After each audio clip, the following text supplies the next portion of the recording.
Gluten-free chocolate lovers rejoice! This cake is going to blow your mind. First step in our flourless chocolate cake, we're going to be melting some chocolate. So you have your gently simmering water. We're gonna put a bowl on top. Then add your chocolate, butter, and sugar. It looks chunky and grainy, and it looks unappetizing probably right now, but trust the process, respect it. It will come together. So a double boiler, what we have right here is a pot of steaming water set with a bowl set on top of it. And that is a gentle cooking method. Use it for things that are delicate, like eggs or chocolate. It prevents it from being in direct contact with high heat. So the steam will gently cook your delicate foods without getting too hot or without scrambling your eggs or burning your chocolate. Let's pour it in our stand mixer, which will help cool it down. We're gonna beat this on low for about 5 minutes. Now we're gonna put this over medium speed and add each egg one at a time.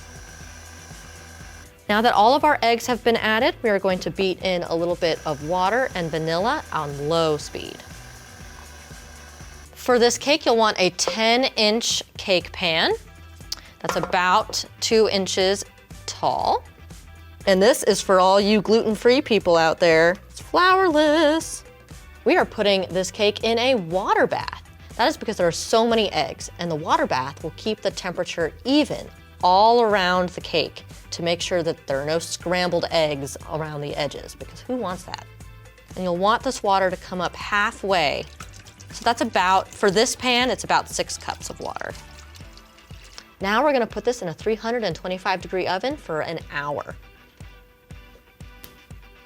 There it is, isn't she beautiful?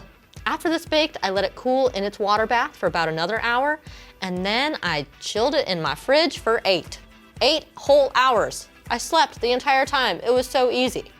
Oh my gosh, it's like a big brownie, like a big hunk of fudge.